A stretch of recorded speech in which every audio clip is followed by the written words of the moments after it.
All right, welcome back to another Corporate Underground. Thank you all for joining us, and I thank you, Zach, again.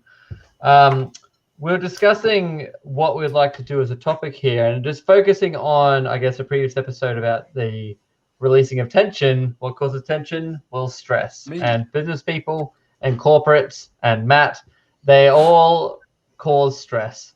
So I thought we would talk about it because, like, months back we talked about how you used to work in the Rialto Towers. That's where you helped so many corporates with, I guess, the symptoms that come from that. So maybe explain a little bit of, I guess, what you've found from, I guess, why they're suffering so much stress, and also what you were doing to help relieve that. And we'll all jump in with our 2 cents as we go. Yeah, sure. So as I said, I was working at the Rialto. People were coming ostensibly for, rehab or exercise. And what I was experiencing with them was that we couldn't even get started because there was so much tension or pain. And then the ability to recognize that was really to do with stress. And what we looked at was what I saw was when I, started working with them to be able to relax tension just in their bodies, and as a really specific methodology to do that, I started to see that they were much less stressed. And so the results would be that what I was doing ostensibly just to get them started to be able to exercise, the result would be the next day or a couple of days later, they'd say, well, I was actually able to have a good night's sleep. I was actually able to go into this board meeting and, not be, super, super tense. And I was able to deliver, whatever I needed to deliver presentation wise in a much more relaxed manner. And I thought that was, that sort of first started giving me that inkling that this might be something that could really work as a stress relief kind of thing. And as to why, corporate people and workers would get stressed. I think it's clearly obvious. You guys would actually be able to talk about that more than me, obviously. But it's such a, I mean, every single news headline you like to read these days for some medical thing talks about how stress adds to it, right? Like the biggest causer of A, B, and C is stress, and like it can be linked to, I guess, almost anything, because it does put the body under a lot of, as well, and the mind, which then affects the physical, under so much pressure. I guess what it's doing, and it snowballs, because the more stressed you are, the more other little things start to stress you out too. So like I know, like we've talked about, like us three, like there's meditation, there's also practices to make sure you're not under stress. So like stress, like anything, like it's about identifying to help prevent what's causing it, find what's causing it. I think you're good at, I guess, helping once it's there. But I do find that some of your techniques, like what you talked about with like last week with Matt, with like helping his knee, like telling that to release, like once we stop holding physical tension, I think that helps also then relieve the mind. Like I know that once I started doing your practices, because if your neck's tight, and it gets tight, and you feel all frustrated, and then you start getting a headache. And if you got, by the time you got a headache from a tight neck, everything's pissing you off from that point. It could be anything. You're just going to lose your shit. I think I've got quite a contrarian view on stress. I think for the most part, we are bringing on ourselves for almost no reason at all. We're worrying about things that haven't happened or have happened in the past. So you're either thinking about the future or you're thinking about the past and not living enough in the moment. Now, it's easier said than done, but if you're working on mindset, whatever you want to call it, mental attitude, just how you see the world and you see yourself, you'll see that stress and the things that you stress about, most of them just have no real relevance to your daily life. I was told 6 years ago, my first business coach, don't watch the news. And the second I did that, a lot of that sort of resolved anxiety about almost nothing just started to go away. And now probably about twice a year, I might get a little stressed about something, but I'll recognize it and go, well, can I control this? Will it help if I worry about it? No. And then it quickly goes. So for me, I think stress is almost all of it in the mind. But you also recognize it now because you're not under it constantly. So what happens with a lot of people is they're constantly under stress, or they things that they're thinking about. If you're an anxious person or got anxiety, that's mostly thinking of the future. Depression's mostly thinking of the past and what you've got to be able to do. So, Ronan, you're at a point now, because you're not surrounded by stress all the time, and I'm trying to change that for you, but doing a good job. You recognize it. What I find with a lot of people is they're constantly under stress. They have been for such a long period of time. They don't know what normal is now. They don't know what that difference is to be able to take that step back. I mean, if you look at America and Canada, just on the border there, on one side, they've got the news is 24/7, and they've got guns, they've got doors locked, and just on the other side in Canada, they don't have any of that because they don't have that 24/7 news cycle. They're not pushing the news the way that it is, and they're not looking at it through the same prism. So we know that it's external that becomes internal. But Zach, how do you handle that? How do you break that back down to a place where you can get to where Ronan is, where it's not part of your life? That's a really great question, and I think we can all aspire to that place. So how I first started working on this was to be able to look at the fact when you are stressed, as you're saying, Matt, it becomes kind of almost all-encompassing. Like over a period of time, that stress load seems to become permanent, and it's once your mental associations, your mental patterning are then being supported by this physical tension, it's like they're in lockstep. And the question of how to unwind it is something that instead of thinking of it as being so big or impossible, we start really, really small. And one of the things that and I shared with Tony as well when we worked together a little, was just to be able to, if you can pinpoint, rather than going, okay, my neck's tense, you think, or your shoulder's tense, it's got this monolithic thing, I'm tense, instead, if you could go, and we can even just do this if you want, is be able to go locate one point of tension, and then you just put your finger there, and then actually just say, relax to that. That's it, one tiny point. And just by doing that, and if you can feel that one tiny point relax, then you know that that's not permanent there. Then you just go to another spot. And because of the nature, and you go through your body doing that, and because of the nature of the whole interconnection of your body, what looks like is just one isolated area is actually, it will connect to everything. And it happens very, very quickly. And I think Tony, you're also breaking the mental pattern, right? You're giving them that first little win and breaking that mental pattern.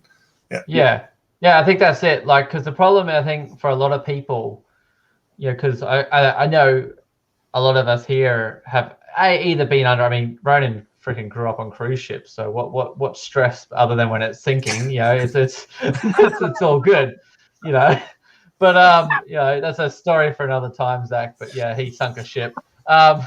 He sunk his ship. He pulled the plug. It just went down. He took it down.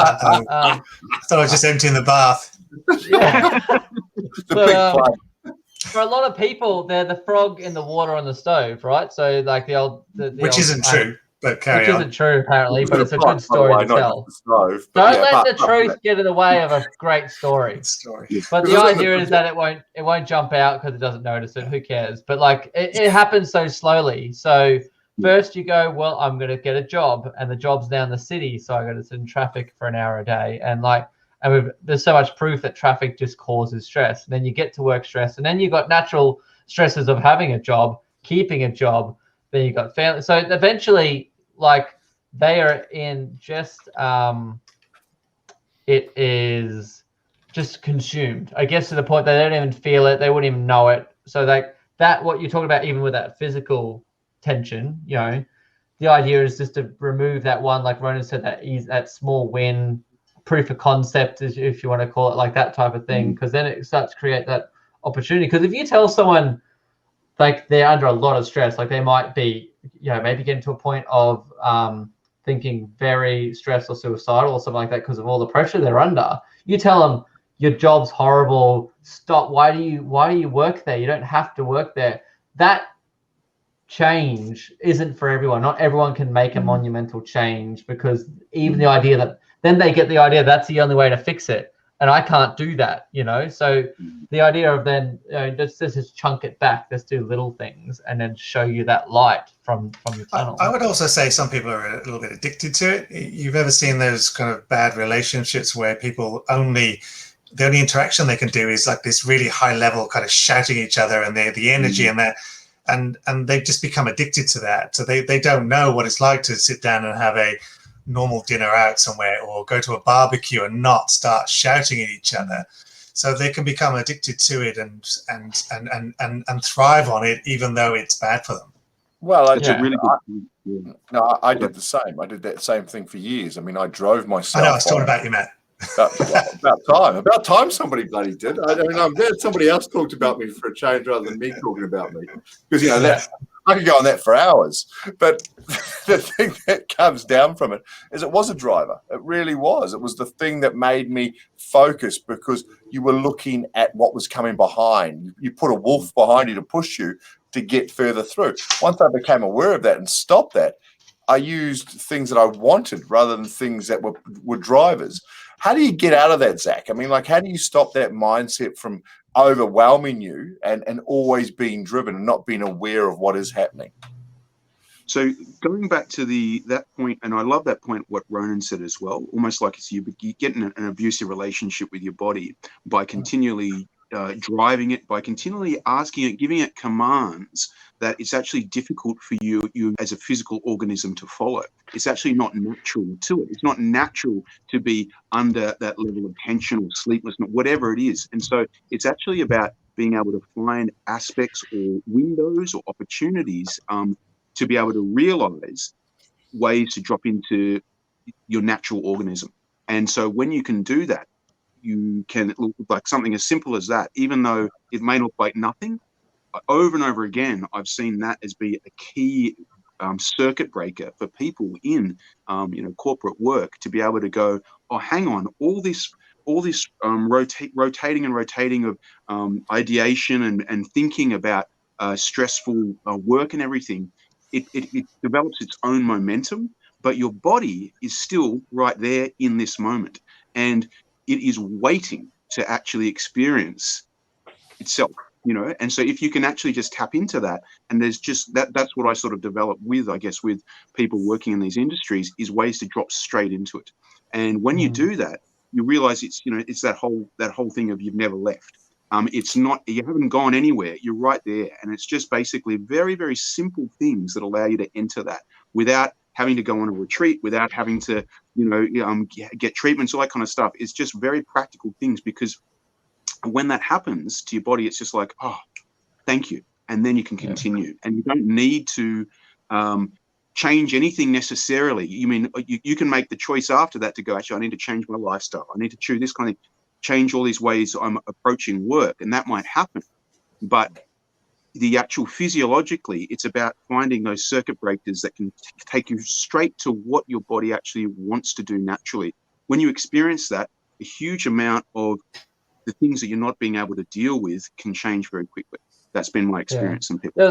There's also something we talked about, Zach, you and me, was like, even when you get to a point that maybe you've removed stress from your life, physically your body still can't always figure that out. So like I was still holding physical tension, even though I'm like, what am I doing that is, like I know, like I still have a job and I still have to do things, but like I know for a fact I shouldn't be this physically tight from the lack of stress in my life right now. And the problem is sometimes your body gets that disconnection. So even though you may mentally not be stressed, because you've been under it so long, your body is that. And I think that's why those things that we've done a few little ones in this episode and in the last episode of just relieving that tension can help, because you might go, why am I in pain? I'm not stressed, But it also comes from others, though. I mean, like, while I've released a lot of my stress from a lot of things, you still get stress from certain points where you go back to where it was, or from others that cause stress around you.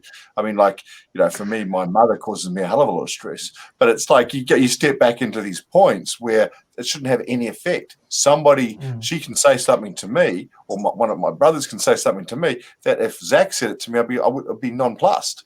But it leads you back to those things that you've had arguments about for years. So breaking those cycles are also so something as simple as what you said is if you're doing that, you're thinking about it. You're realizing that you're at that point of stress. So that it just stops you to think about it. And then you can get to a point where old Buddha Ronan is, where it only happens twice a year. Is it Buddha because I'm bald? Is that why you're calling me Buddha? No, because you're so skinny. Sorry, Zach, you're about to say something. I was just going to say it's so interesting. Just this side, because the way that I work, so I'm working with dancers or athletes or martial artists or whatever. We look at stress as its potential, because if you push through stress, it becomes reactive and it pushes back at you. But if you meet that meeting point, it becomes it's pressure, it's loading, it's a springboard for something to be able to happen. And so when you're in a stressful, say, for instance, I'm showing, once again, I'm just using Tony as an example. We worked on ways to improve his, bench press, etc. We're looking at where he's meeting the tension instead of pushing through it. We're looking at there it appears. That's when I know I identify it, I release it, and I can work around it. And you're able to increase that weight bearing capacity. And it's the same thing. You've got tension, coming from relations with people, work stresses or whatever. Wherever that comes in, as long as you can just go to yourself, where is it in my body? Put a finger on it. If you want to release it, put a finger on it. I think that's a little bit. I don't know. I'm going to try that tonight. That's almost a pop song there. You got there, Zach. Yeah. I would also say that there are certain stresses that are good for you. We joked earlier about the Wim Hof kind of breathing thing, that immersion in cold. There's other things that we are. Certainly in the Western world, we are so cosseted that, if the heating goes off for a couple of hours, we're complaining like it's freezing. And there are certain levels of stress that are actually good for you, both physically and mentally. It's just the right stress ones. So it's just knowing those and being aware of that. Well, it's how you react to it. Look, I meet a lot of dancers, and they all seem to get into fighting. Is that too because you get teased? Is that because nobody wants to put baby in the corner? But there's a lot of fighters, dancers that become fighters. I don't see many fighters become dancers. So Australian ballet, is that something they train you at now? Is to how to box somebody's ears in? Absolutely not. So I think we were, one of the things that I really noticed when I was after I got teased, going to high school and everything like that, from wearing tights and all that kind of stuff, being a ballet dancer. Then I remember when I stopped my career, then suddenly I look around, all the footballers are in tights, but they call it skins. All the mixed martial artists are in cut off tights, but they're calling them, I don't know what they're calling them. And suddenly it becomes the most sort of masculine thing you could do, wearing tights. And I was like, I missed that boat. You're a decade ahead of your time. But I mean, as far as dancers and fighting and everything, I think it's it's what I found getting into martial arts, after doing a lot of dance, is that what I was interested in very much was just a different way of expressing myself. And what I found out of martial arts was that in dancing, all the things I wanted to do, because they always had an aesthetic component, I was holding back what I could really do because I was trying to get the right shape. And then in martial arts, it's about that projection of power. And so when I found that I could actually, that's what it feels like to actually put your body into something without worrying about what it looks like necessarily. Obviously there's form. Then I found that, okay, this is bringing that back into dance. It means I've been able to defeat a lot of choreographers. That's not right. Sorry. It's all mental as well, though, because I mean, you've got to put your body in a certain place. Your mind has to help you to get there, and that flow between the two. I mean, I did Aikido for a while. The thing is, it's training your brain to keep on doing the same thing over and over until something happens and you can just stop that from, you instantly come into flow. I'd say it was the same with dance. I'd say it was with your brain is actually connecting those things. So when it comes to stress, doing the right things should help, or you're wanting the same stress to come through. How are you processing that? Well, it's interesting looking at that martial arts, especially Aikido, that idea of, they use the concept of blending and entering. And to do that, there is an incoming force that you're having to harmonize with. And so to do that, to harmonize with something, you have to relax, accept it in, relax around it, unify with it. And then that's what I was talking about. That becomes the potential that you can then use. It doesn't have to be an opponent. It doesn't have to be, it can be a situation. And so that's very much along those lines, definitely. So guys, final words. Ronan, what have you learnt or what have you picked up today? I'm going to start fingering myself. That's always a good thing to take away. It's the first time Ronan's worked out. Why not? I'm not editing that out. That's staying. So good luck with that, Ronan. Well, then I've learned that I can help others by fingering them. Tony? It just falls apart. It was so good. You're doing so well, and it's just gone. It was so corporate. It was so corporate. Well, I, as a mature adult of the group, is the complete link between the physical and the mental and how they are entwined together. So you can either, whichever one is behind, you can use the other one to assist. So if you're struggling mentally with stress, then the physical can help that. You don't have to just focus on, oh, maybe I should be doing meditation. Yes, but you can also do stuff to release yourself physically to help with that side of it. So, yeah. And Zach, anything you've learned from these dirty old men? Well, just the amount of ways you could put fingering in a sentence has been interesting, but also just the perspective of having worked in careers where you've had those stresses, and then how you've been able to find different ways of dealing with it as well. I think that's been really interesting. So awesome. Well, thank you again for joining us. We really appreciate your time, and everyone listening. Besides the last 2 minutes, hope you enjoyed it. And we'll catch you in the next one. All right. Thank you all.